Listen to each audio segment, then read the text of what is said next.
ونستعينه ونستغفره ونؤمن به ونتوكل عليه ونعوذ بالله من شرور أنفسنا ومن سيئات أعمالنا من يهده الله فلا مضل له ومن يضلله فلا هادي له وأشهد أن لا إله إلا الله وحده لا شريك له وأشهد أن محمدًا عبده ورسوله أما بعد فقد قال النبي صلى الله عليه وسلم فإن خير الحديث كتاب الله وخير الهدي هدي محمد صلى الله عليه وسلم وشر الأمور محدثاتها وكل محدثة بدعة وكل بدعة ضلالة وكل ضلالة في النار.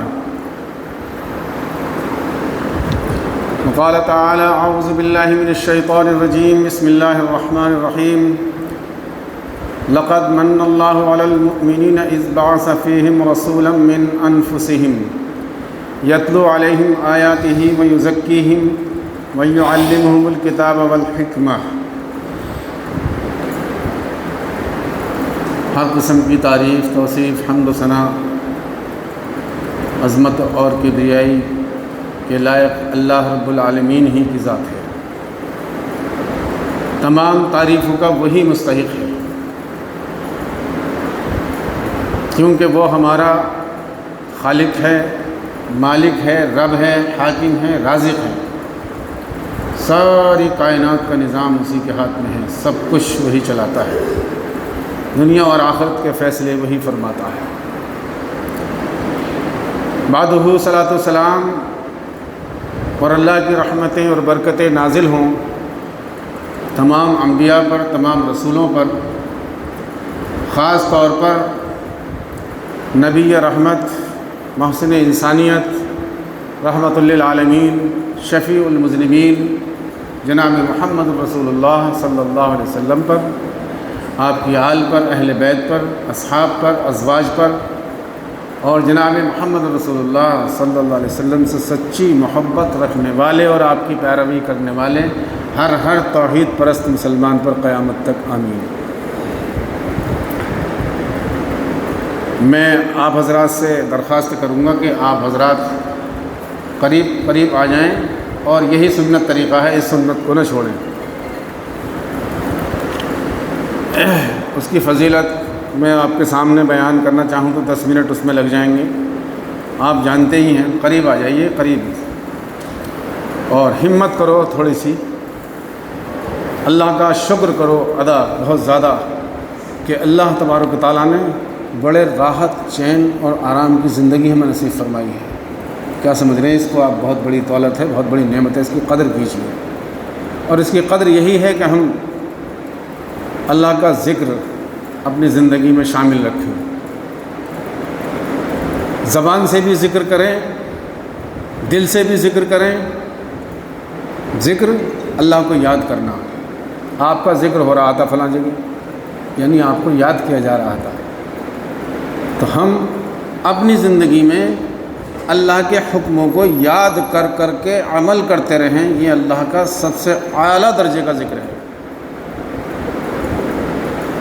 زبان سے بھی اللہ کا ذکر کریں، دل سے بھی اللہ کا ذکر کریں، اور اپنے عمل سے بھی اللہ کا ذکر کریں. ذکر اللہ کی یاد. کیا مطلب؟ بس اللہ اللہ کرتے رہیں، یہ بھی کرتے رہیں، لیکن جس موقع کے لیے اللہ نے جو حکم دیا ہے اس حکم پر عمل کرتے رہیں، اس حکم پر عمل کرتے رہیں. یہ بھی اللہ کا ذکر ہے. احکامات الہیہ پر عمل کرنا، یاد کر کے، سمجھ کر کے، یہ بھی اللہ کا ذکر ہے. بات دراصل ہماری یقینی کیفیت کی ہے، جو ابھی ہمارے محترم سلیم بھائی نے، امام صاحب نے فرمایا ہے کہ ہم میں سے ہر شخص کو یہ یقین ہے کہ موت ہمیں آنی ہے اور اللہ کے سامنے ہمیں حاضر ہونا ہے. تو جب ہم کوئی دین کی بات، کوئی دینی پروگرام اٹینڈ کریں یا اپنے گھر میں ہوں، کاروبار میں ہوں، کہیں بھی ہوں، جب ہم اس یقین کے ساتھ میں اپنے اعمال کو انجام دیں گے تو اس کی کچھ کیفیت الگ ہوگی، اور اس کا ہمیں احساس ہی نہیں ہے، احساس ہی نہیں ہے، چاہے جس طرح سے زندگی گزار رہے ہیں، تو اس زندگی کی کیفیت الگ ہوگی۔ احساس عمل کی چنگاری جس دل میں فروزہ ہوتی ہے، اس لب کا تبسم ہیرا ہے، اس آنکھ کا آنسو موتی ہے۔ احساس ہونا چاہیے ہمیں کہ ہمیں اللہ نے کس مقصد کے لیے بھیجا ہے، کیسے زندگی گزارنی ہے، جو کچھ بھی ہم کر رہے ہیں اس کی ایک فائل، ایک ریکارڈ بن رہا ہے ہمارا، جس کو لے کر کے اللہ کے سامنے ہمیں پیش ہونا ہے۔ تو ہر چیز کو ہم اس کے مرتبے کے مطابق سنیں، سمجھیں اور عمل کریں، اس جذبے سے کہ اس پر ہمیں اللہ تعالیٰ بہترین اجر عطا فرمائے گا، اور یہ چیز ہمیں آخرت میں کام آئے گی، اس وقت جب ہمارا بیٹا بھی ہمیں اپنی کوئی ایک نیکی دینے کے لیے تیار نہیں ہوگا، اس وقت یہ ہمارا سرمایہ کام آئے گا ہمارے لیے۔ یہ ایک تمہیدی گفتگو ہو گئی میری۔ عنوان یہ ہے کہ بدعات رسول اللہ صلی اللہ علیہ وسلم کے بارے میں۔ عجیب سی بات ہے کہ رسول کے بارے میں کون بدعت کرے گا بھائی؟ بظاہر تو آدمی یہ سمجھتا ہے، لیکن بدعتیں کی ہیں۔ تو میں یہ سمجھنا چاہتا ہوں کہ میں آپ کا کتنا وقت لے لوں۔ 8:15 بجنے والے ہیں، 9 بجے تک لے لوں ٹائم، یا اس سے پہلے؟ جو بات میں آپ سے کہنا چاہتا ہوں وہ میں آدھا گھنٹے میں بھی کہہ سکتا ہوں، 1 گھنٹے میں بھی، 1 گھنٹے میں بھی، اور 1.5 گھنٹے میں بھی۔ تو 9 بجے تک تو انشاءاللہ چل جائے گا۔ بہت اہم باتیں ہیں یہ، اور یہ ایک کلاس ہے، ایک کلاس جس سے استاذ ٹیچر کلاس روم میں بچوں کو سبق دیتا ہے۔ آپ بچے نہیں ہیں، معاف کریں، لیکن بتا رہا ہوں آپ کو میں کہ اس طریقے سے ہی ہے۔ کہیں میں بھی ہوتا ہوں ایسے ہی سننے والوں میں، کہیں آپ ہیں، کہیں میری ڈیوٹی سمجھانے کی ہے، کہیں میں خود بھی سنتا ہوں الحمدللہ، کیونکہ میں نہ عقل کل ہوں نہ علم کل ہوں، محتاج ہوں، اللہ کا محتاج بندہ ہوں۔ یہ ضرورت جیتے جیت بنی رہے گی، اور ضرورتیں اللہ کی یہاں سے پوری ہوتی رہیں گی۔ تو اب آپ کو میں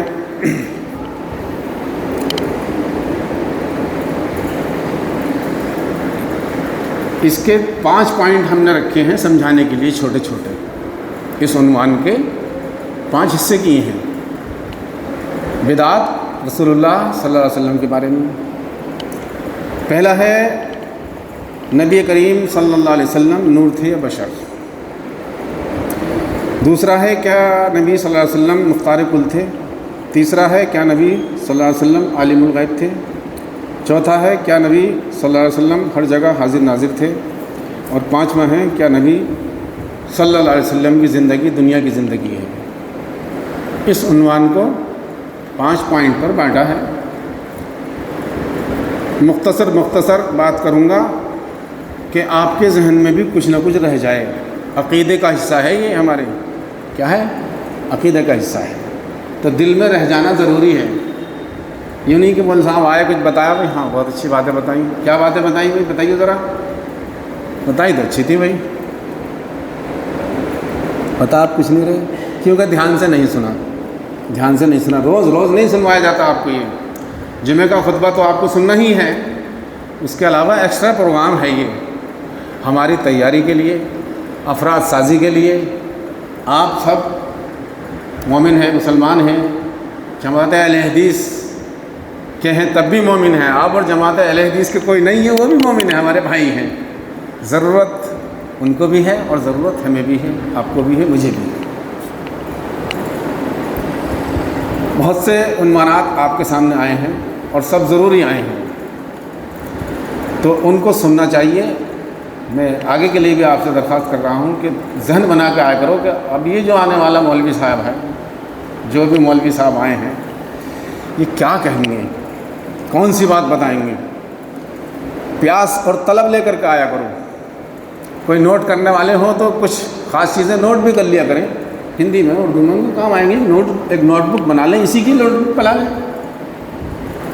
تربیتی دروس کی ایک نوٹ بک بنا لیں، 10 روپے کی 15 روپے کی لے کر کے، اور اسی پر وہ لکھ لیں، ان کے کام آئے گی وہ چیزیں، ان کی اولاد کے کام آئے گی۔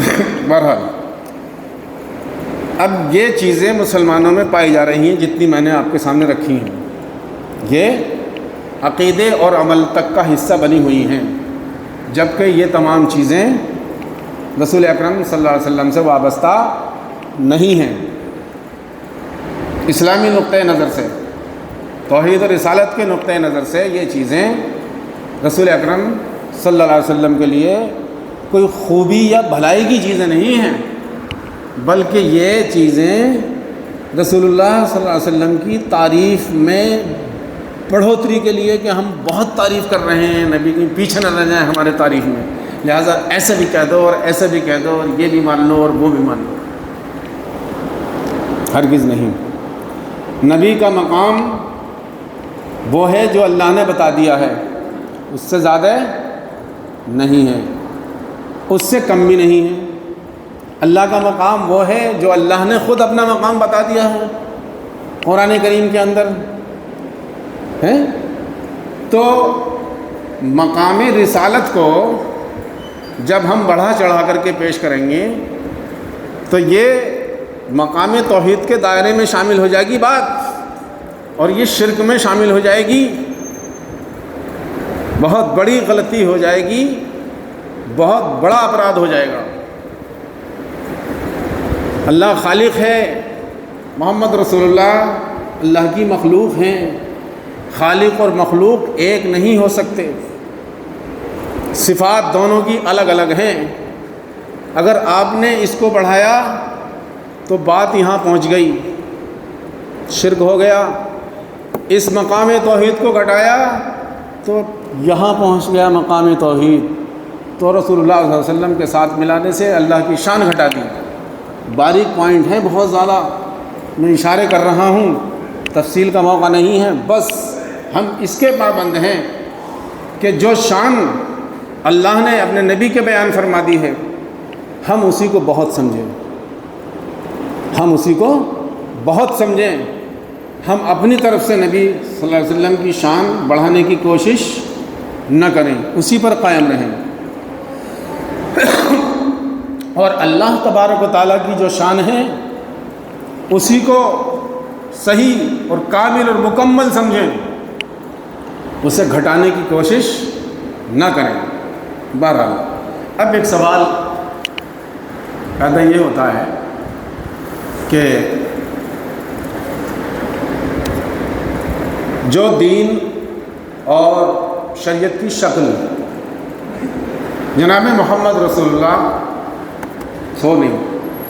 صلی اللہ علیہ وسلم کے دور میں تھی، موٹی موٹی باتیں ہیں،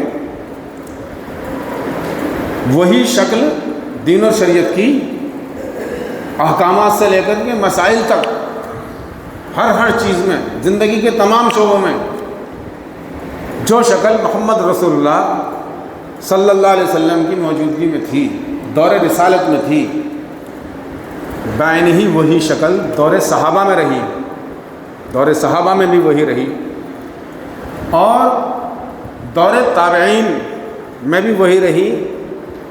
صحابہ جنہوں نے رسول اکرم صلی اللہ علیہ وسلم کی زیارت فرمائی، حالت ایمان میں وہ صحابی ہیں، اور ایمان پر خاتمہ ہوا وہ صحابی ہیں۔ جی، رسول اللہ پر ایمان لائے، آپ کی صحبت پائی، آپ کی زیارت فرمائی اور ایمانی پر خاتمہ ہوا، وہ صحابی ہیں۔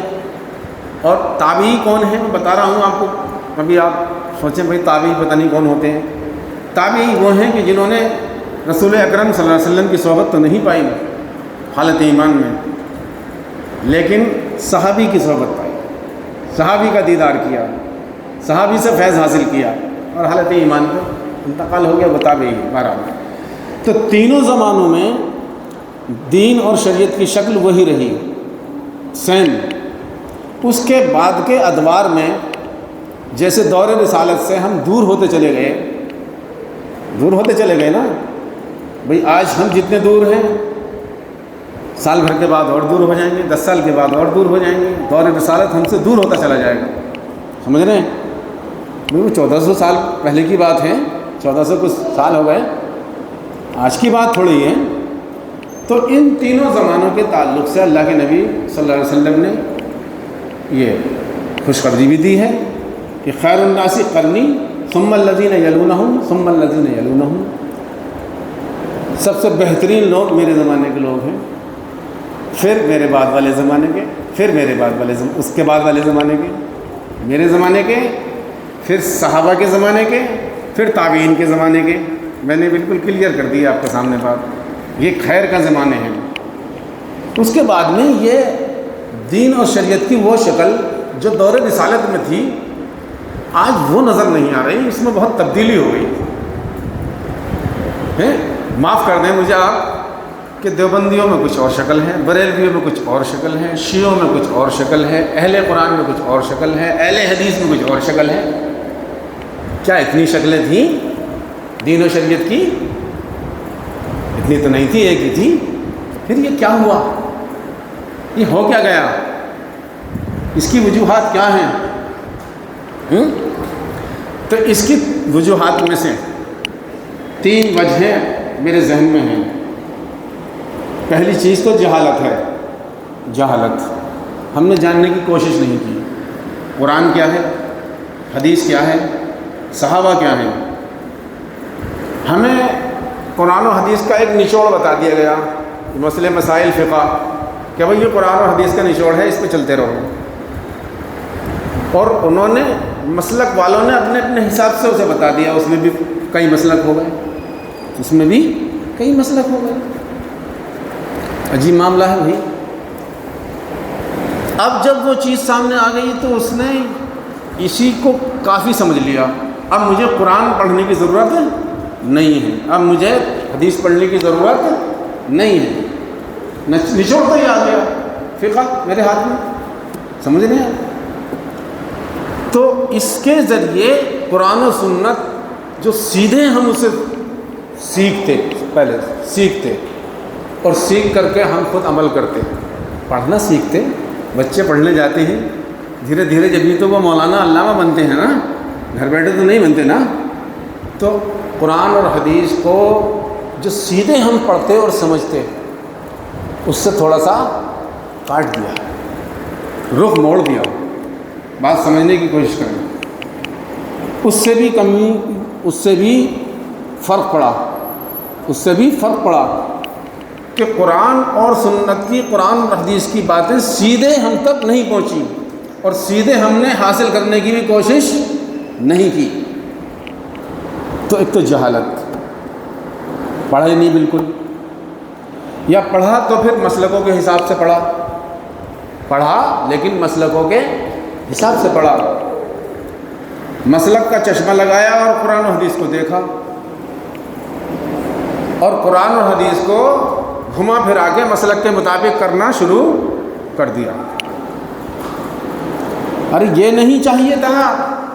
قرآن و حدیث کا چشمہ لگا کر کے مسلکوں کو دیکھتے، انہیں دیکھتے، مجھے دیکھتے، اوروں کو دیکھتے، تو پھر کلیئر پوزیشن نظر آتی. قرآن و حدیث کا چشمہ لگا کر کے تب مسلکوں کو دیکھتے، تب حقیقت سامنے آتی. آپ نے پہلے مسلک کا چشمہ لگا لیا، پھر قرآن و حدیث کو دیکھ رہے ہیں اور اس کے اندر الٹ پلٹ کر رہے ہیں. اس کے لیے میں کیا الفاظ استعمال کروں، بہت نقصان پہنچا ہے، اس سے بہت نقصان پہنچا ہے. تو پہلی چیز تو یہ. دوسری چیز ہے رسول اکرم صلی اللہ علیہ وسلم کو اللہ تعالیٰ نے جس مقصد کے لیے اس دنیا میں بھیجا، رسول بنایا، اس مقصد کو ہم نے نہیں پہچانا.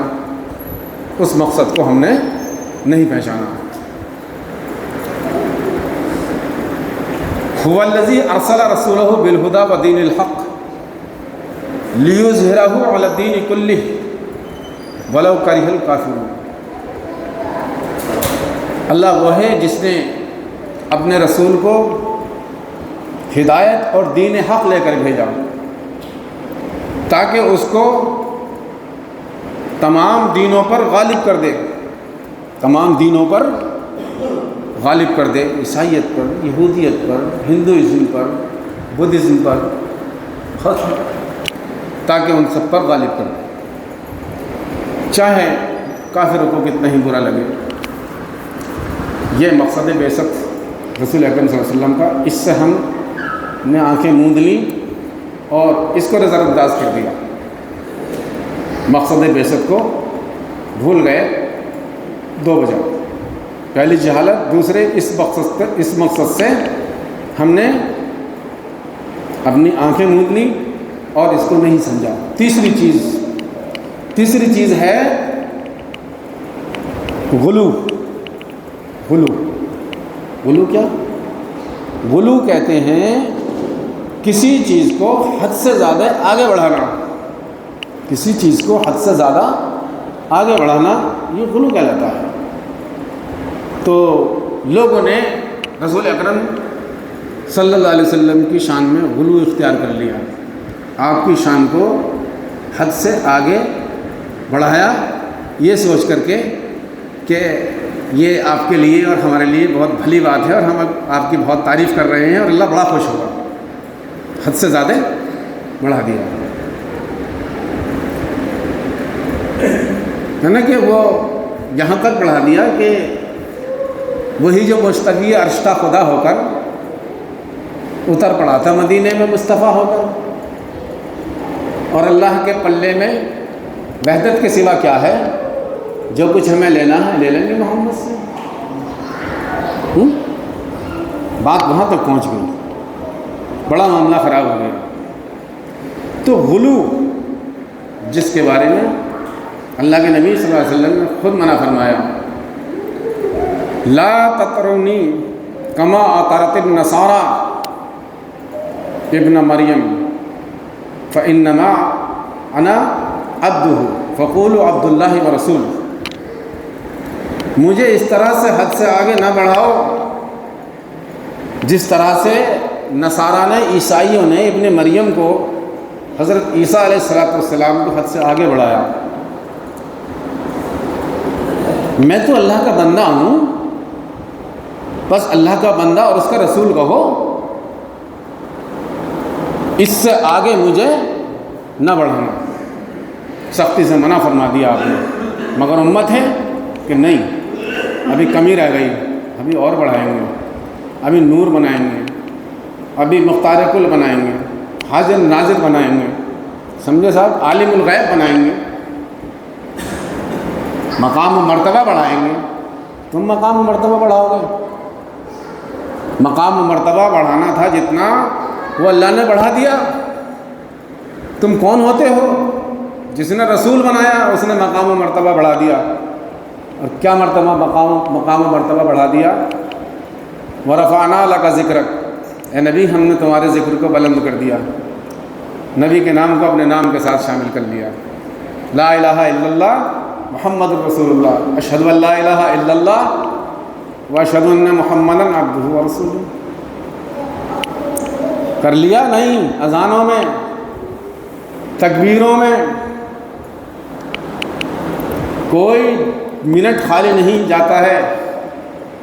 باریک بات ہے، وہ سمجھنے کی کوشش کریں کہ جہاں جس منٹ میں اللہ کے ساتھ محمد رسول اللہ کا نام نہ لیا جاتا ہو۔ آج اب یہاں اذان ہوئی، پھر کہیں اور ہوئی، پھر کہیں اور ہوئی، اسی طریقے سے پھر کئی گھنٹوں کی تبدیلی آئی، کہیں پھر کئی گھنٹے کی تبدیلی آئی، کئی دن اور رات کی تبدیلی آئی۔ دنیا کا نظام ہے نا، شمسی نظام، قمری نظام، اس کے حساب سے یعنی ہر لمحے اللہ کے نبی صلی اللہ علیہ وسلم کا نام اللہ کے ساتھ میں لیا جا رہا ہے،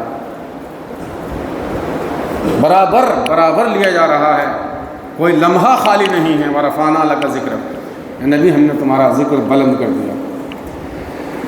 تو آ جاؤ بھائی، تھوڑا جلدی نپٹائیں اور اس طرح سمجھ کر کے بات، خالی فارملٹی نہیں ہے، میں بھی اس کا قائل نہیں ہوں۔ تو بات سمجھ میں آ رہی؟ نہیں آ رہی ہے۔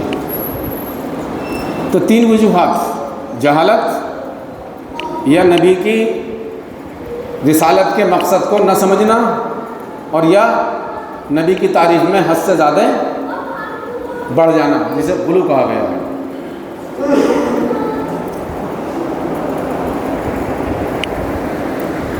ان 5 سوالوں کے، 5 باتوں کے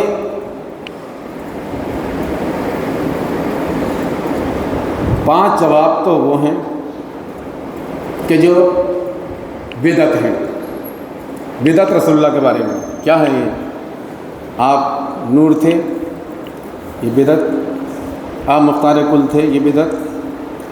آپ عالم الغیب تھے، یہ بھی بدعت۔ آپ ہر جگہ حاضر ناظر ہیں، یہ بھی بدعت۔ اور آپ کی زندگی دنیاوی زندگی، یہ بھی بدعت۔ تو 5 جواب تو یہ ہو گئے، یہ جواب غلط ہیں۔ یہ جواب کیا ہیں؟ بولتے جاؤ، تھوڑا تھوڑا ساتھ دیتے جاؤ، کوئی کچھ کہے گا نہیں، ہیڈ ماسٹر نہیں ہے یہاں کوئی، ہم اور تمہیں۔ تو یہ 5 جواب ہیں، 5 غلط ہیں۔ اور صحیح جواب کیا ہیں ان کے؟ وہ میں ایک ایک کر کے آپ کے سامنے رکھتا ہوں تاکہ آپ کے ذہن میں رہ جائیں۔ یہ ترتیب میں نے اس طرح سے بنائی ہے تاکہ کچھ ہمارے بھائیوں کے، ہمارے ساتھیوں کے، دوستوں کے ذہن میں رہ جائے، کہیں وہ دوسروں کو بھی بتا سکوں۔ اپنی اصلاح کے ساتھ میں اپنے گھر کی اصلاح بھی کرنی ہے۔ وانذر عشیرتک الاقربین بھی ہے، رشتہ داروں کا بھی فکر کرنی ہے۔ بہت سارے جنت میں جائیں، ساتھ میں ہی اکیلا نہ چلے جاؤں، میرا گھر ہی نہ چلے جائے، میری خالہ بھی جائے، میری پھوپھی بھی جائے، میرے ماموں بھی جائیں، میرے سسرال والے بھی جائیں، سب جائیں، پڑوسی بھی جائیں، سب جائیں۔ کوشش ہونی چاہیے، سب کی فکر ہونی چاہیے، کنجوسی نہ کریں، سیکھیں اور سکھائیں۔ علم ضرور سکھائیں بچوں کو، دونوں تعلیم سکھائیں، بہت ضروری ہے، فرض ہے، فرض ہے۔ جس نے تعلیم نہ دی بچوں کو، اس نے ان کا حق مار لیا، بہت بڑا حق مار لیا، اور اس کا ان سے آخرت میں اللہ کے سوال ہوگا۔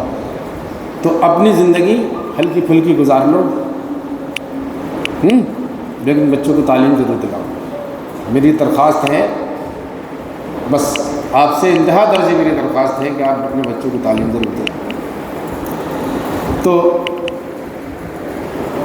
اب آگے چلیے، اللہ تعالیٰ نے نبی اکرم صلی اللہ علیہ وسلم کے بارے میں کیا فرمایا ہے؟ یہ فرمایا ہے کہ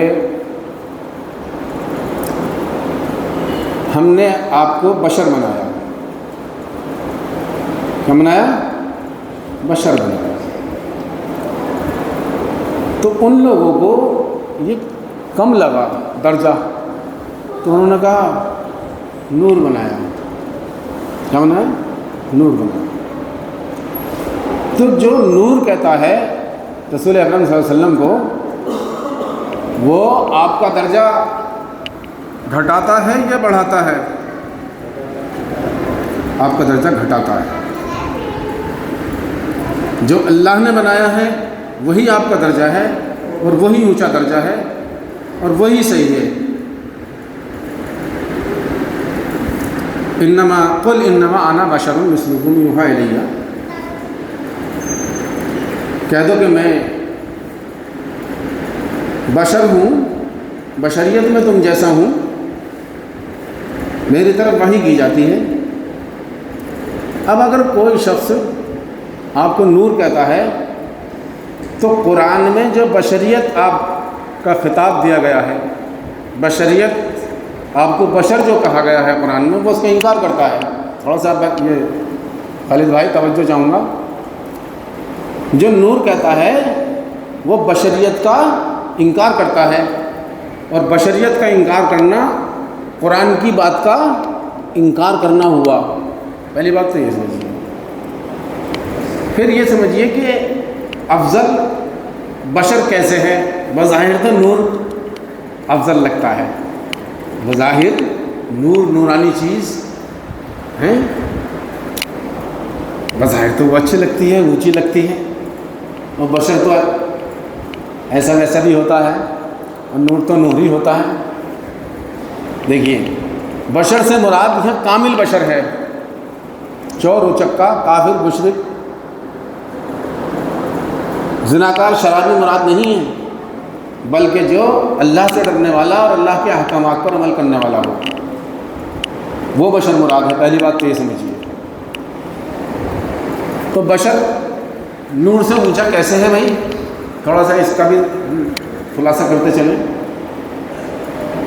فرشتے پر کیا ذمہ داری ہے کہ وہ اللہ کا ذکر کریں، یہی تو ہے، اور جو اللہ نے کام اس کو سپرد کر دیا اسے کرتا رہے، یعنی اللہ کے حقوق کو ادا کرتا رہے، حقوق اللہ کو ادا کرتا رہے، یہ فرشتے کی ذمہ داری ہے۔ شادی بیاہ ان کے ہاں ہوتا نہیں، بال بچوں تک کا کچھ مسئلہ نہیں ہے، سمجھ میں آ رہی بات نہیں؟ اور اب رہے یہ ابن آدم کے بیٹے بشر، ہم اور آپ سب، ان پر حقوق اللہ کی بھی ذمہ داری ہے کہ اللہ کے حقوق ادا کرو، اور حقوق العباد ادا کرنے کی بھی ذمہ داری ہے، بندوں کے حقوق بھی ادا کرو۔ تو ان پہ تو ایک ہی ذمہ داری تھی، بس تھی نہ تھی ایک ہی، جو بات سمجھ میں نہ آ رہی ہو بعد میں پھر کر لینا، سلبٹ ختم کر لینا، لیکن بات سمجھ کے جانا۔ تو ان پر تو ایک ذمہ داری تھی، کیا؟ اللہ کا ذکر کرنا، اللہ کا نے جو کام سپرد کر دیا اسے انجام دینا، اور ان پر دو ذمہ داری ہیں۔ تو مرتبہ کس کا زیادہ ہوا؟ دو ذمہ داری والے کا یا ایک ذمہ داری والے کا؟ دو ذمہ داری والے کا زیادہ ہوا، بشر کا مرتبہ زیادہ ہوا۔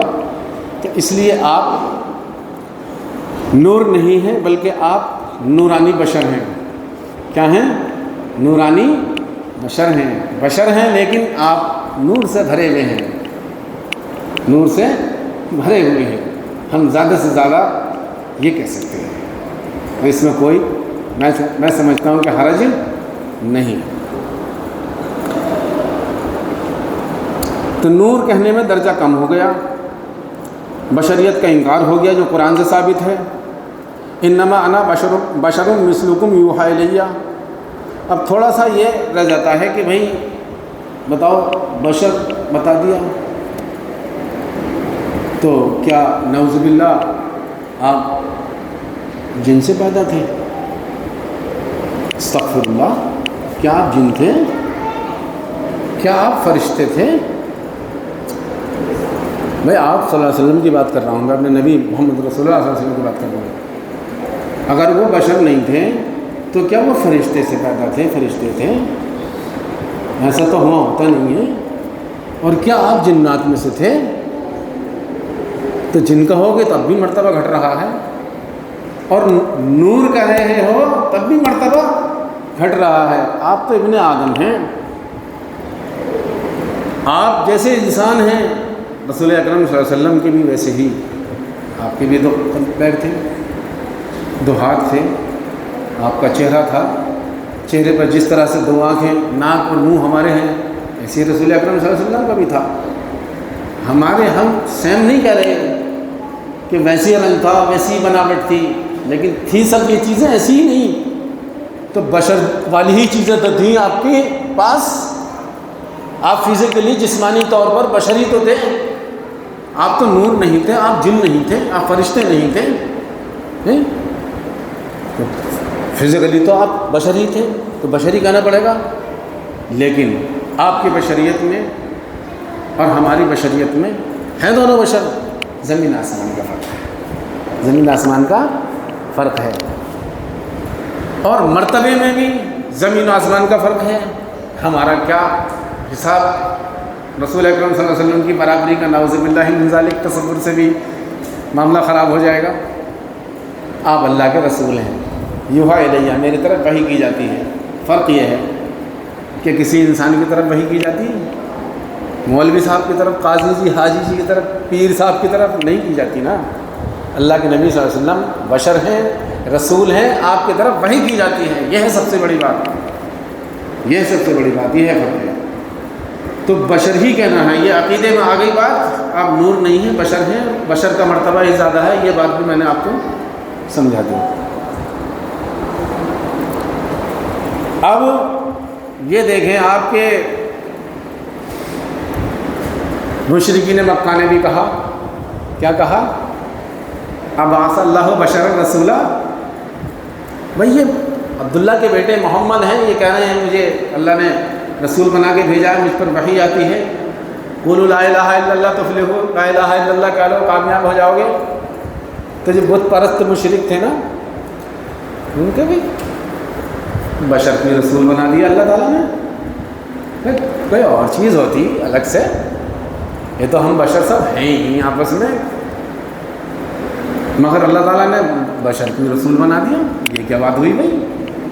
رسول تو کوئی الگ سے چیز ہوتی، ہم اسے بہت اچھی طرح سے دیکھتے سمجھتے، اور ہماری سماج سے الگ اس کا کوئی سماج ہوتا، ہماری بناوٹ سے الگ اس کی کوئی بناوٹ ہوتی، تو الگ ہی چیز ہونی چاہیے تھی. اس پر یہ اعتراض کر دیا. تو اللہ نے بشر کو ہی رسول بنایا. کیوں بنایا؟ تاکہ بشر کے لیے نمونہ بنے، تاکہ بشر کے لیے بحیثیت رسول نمونہ بنے. کیا فرشتہ ہمارے لیے نمونہ بن سکتا تھا؟ نمونہ جس کی ہم نقل کر سکیں، یعنی اس جیسے کام ہم انجام دے سکیں. نمونے کا مطلب یہاں یہ عملی طور پر پریکٹیکلی جیسے وہ کرتے ہیں ویسے ہی ہمارے یہاں بھی ہو، ہم بھی ایسے ہی کریں. کیا فرشتے ہمارے لیے نمونہ ہو جاتا؟ فرشتہ نمونہ ہو جاتا ہمارے لیے جس کو ہم دیکھ ہی نہیں پاتے؟ کیا جن ہمارے لیے نمونہ ہو جاتا ہے جس کو ہم دیکھ ہی نہیں پاتے؟ ہمارے لیے نمونہ کون ہو سکتا ہے؟ جس کو ہم دیکھتے اور جو ہم جیسا ہوتا، کھاتا پیتا شادی بیاہ کرتا تجارت کرتا ہے، اور انسانی سماج کے سے متعلق جو معاملات ہیں ان معاملات کو انجام دیتا. بھائی وہی تو ہمارے لیے نمونہ ہوتا. اللہ نے نمونہ بنایا نا، لقد کان لکم فی رسول اللہ اسوۃ حسنہ، تمہارے لیے رسول کی زندگی میں بہترین نمونہ ہے. تو اب ہم آپ کو دیکھ رہے ہیں، آپ کیسے چلتے تھے، کیسے پھرتے تھے، کیسے نماز پڑھتے تھے، کیسے استنجے میں جاتے تھے، کیسے آپ نے بیاہ شادی کی، اولاد کی تربیت کیسے کی، رشتہ داروں سے کس طرح سے گفتگو کی، قافلے والوں سے کس طرح سے پیش آئے، جو آپ کے پاس مہمان آتے تھے ان سے کس طرح سے پیش آئے. آپ کی زندگی پوری ہمارے سامنے آئیڈیل اور نمونہ ہے، موجود ہے. تو جن کی تو نہیں ہو سکتی تھی ہمارے سامنے یہ چیزیں ہیں، فرشتے کی بھی نہیں ہو سکتی تھی. تو اللہ نے اسی لیے بشر کو رسول بنایا تاکہ بشر کے لیے آئیڈیل اور نمونہ بن جائے. سمجھ میں آ گئی بات؟ ذہن میں رکھنے کی باتیں ہیں. چلیے اس کو چھوڑیے، بہت دیر ہو گئی. اب اگلا وہ لیتے ہیں ہم. کیا نبی صلی اللہ علیہ وسلم مختار کل تھے؟ مختصر سمجھا رہا ہوں، 20 منٹ ہیں، 18 منٹ. نہیں تھے، مختار کل نہیں تھے. پھر کتنے تھے؟ فرمایا قل لا املک لنفسی نفعا ولا ضرا الا ما شاء اللہ، میں اپنے لیے کسی نفع نقصان کا مالک نہیں الا ما شاء اللہ، سوائے اس کے جو اللہ چاہے. اللہ نے جتنا کچھ مجھے دے دیا ہے، اللہ نے جو دیا ہے بس وہی میرا ہے، اسی کا میں مالک ہوں. اپنی مرضی سے کسی نفع نقصان کا مالک میں نہیں ہوں. کون فرما رہے ہیں؟ اللہ کے نبی صلی اللہ علیہ وسلم. اور کل لوگ کہہ رہے ہیں مختار کل، آپ مختار کل ہیں، مختار کائنات ہیں، اور فلاں ہیں اور فلاں ہیں. مختار کل نہیں ہیں. کیسے نہیں ہیں؟ آپ نے تو یہاں تک فرما دیا وما ادری ما یفعل بی ولا بکم، مجھے نہیں معلوم کہ میرے ساتھ کیا ہوگا اور تمہارے ساتھ کیا ہوگا. مختار کل یہ کہہ رہا ہے. مختار کل کے کہنے کی تو بات ہی نہیں ہے. جب مختار کل ہے تو چاہیں جو کریں کہ میرے ساتھ کیا ہوگا اور تمہارے ساتھ کیا ہوگا مجھے نہیں پتا، یہ تو اس کے کہنے کی بات نہیں ہے. یہ تو جو مجبور محتاج ہو وہ کہے گا. یہ اللہ کے نبی صلی اللہ علیہ وسلم فرما رہے ہیں. تو میرے بھائی شارٹ میں آپ کو یہ بتا دوں کہ اگر آپ مختار کل ہوتے تو آپ اپنے چچا ابو طالب کے لیے انتہا ہی جد و جہد کرتے رہے. چچا بھتیجے، بڑا پیارا رشتہ اور بڑی ہمدردی. میں تفصیلات میں نہیں جانا چاہتا، ٹائم ہی نہیں ہے، لیکن آپ دل سے چاہتے تھے کہ میرے چچا اسلام قبول کر لیں، ہدایت پا جائیں. اور زندگی بھر ابو طالب اپنے بھتیجے کی ہمدردی کرتے رہے. یہ رشتہ الگ رہا اور وہ تمنا الگ جاگتی رہی.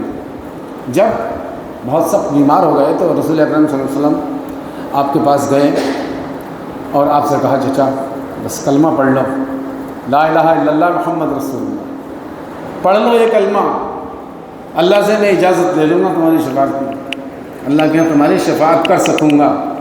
مومن کی ہی تو شفاعت کی جا سکتی ہے، کافر کی، مشرک کی نہیں کی جا سکتی، وہ اس کا محل ہی نہیں ہے۔ کہا آپ نے، اتنے ہی یہ بدماش آ گئے، ابو جہل وغیرہ، ان کے لیڈر مشرکوں کے، ارے منظر نامہ دیکھا محمد رسول اللہ بیٹھے ہیں چچا کو اسلام میں داخل کرنے کے لیے، اور چچا اس آخری وقت میں باپ دادا کے دین کو چھوڑنے جائیں، باپ دادا کے دین کو اس آخری وقت میں چھوڑ رہے ہو؟ کلمہ نہیں پڑھا اور انتقال ہو گیا۔ کیا ہو گیا؟ انتقال ہو گیا۔ آپ اندازہ کریں کہ رسول اکرم صلی اللہ علیہ وسلم کو کس قدر چوٹ پہنچی ہوگی۔ آپ روتے ہوئے چچا کے گھر سے باہر نکلے، روتے ہوئے، ہائے ہائے، منظر ذرا منظر اپنے دماغ میں اس کو فلماؤ جیسے ہمارے سامنے ہو رہا ہے، اور ذرا دیکھو کہ کتنا دکھ پہنچا آپ کو، رسول اکرم صلی اللہ علیہ وسلم کو۔ روتے ہوئے آپ گھر سے باہر نکلے، اللہ تبارک تعالیٰ نے آیت نازل فرما دی، انک لا تہدی من احببت ولکن اللہ یہدی من یشاء۔ اے نبی، جس کو آپ چاہیں اس کو ہدایت دے دیں، یہ نہیں کر سکتے۔ آپ جس کو چاہیں اس کو ہدایت دے دیں، یہ نہیں ہو سکتا۔ ولکن اللہ یہدی من یشاء، لیکن اللہ تعالیٰ جس کو چاہتا ہے ہدایت دیتا ہے۔ مختار کل ایسے ہوتے ہیں، بہت سی مثالیں دی جا سکتی ہیں، اسی پر اکتفا کرو، آگے چلو۔ یہ بات ذہن میں آ گئی، سمجھ گئے؟ کیا آپ صلی اللہ علیہ وسلم عالم الغیب تھے؟ نہیں، عالم الغیب نہیں تھے، عالم الغیب نہیں تھے۔ اب اس کو تھوڑا سا میں جلدی جلدی سمجھا دوں۔ دیکھیے، عالم جاننے والا، غیب جو چھپی ہوئی باتیں ہیں، کب تک کی؟ شروع سے لے کر کے اب تک کی، اور اب کی، موجودہ اور آنے والی، یہ علم غیب ہوا۔ اسے کون جانتا ہے؟ اللہ جانتا ہے۔ رسول اللہ صلی اللہ علیہ وسلم عالم الغیب نہیں تھے، کیا تھے پھر؟ غیب کی تو بہت سی باتیں بتائی ہیں آپ نے، غیب کی بہت سی باتیں آپ نے بتائی ہیں۔ ارے بھائی، قبر میں سوال ہوں گے، قبر جو ہے جنت کا باغ بنے گی، جہنم کا گڑھا بنے گی، اور میدان محشر میں تم سے حساب ہوگا، اور بدعتیوں کے ساتھ یہ حال ہوگا، دھتکار دی جائیں گی۔ موٹی موٹی باتیں سمجھ میں آ رہی ہیں آپ کے؟ جوڑ لگ رہا نہیں؟ تو یہ تو آپ نے بتایا ہے، یہ کیا ہے؟ تو آپ بھی ذہن میں رکھیے، ایک بات ہے سمجھنے کی کہ عالم الغیب بلا کسی واسطے کے ہمیشہ سے ہمیشہ تک کا علم رکھنے والا وہ اللہ تعالیٰ ہے، اور رسول اکرم صلی اللہ علیہ وسلم کو غیب کی بات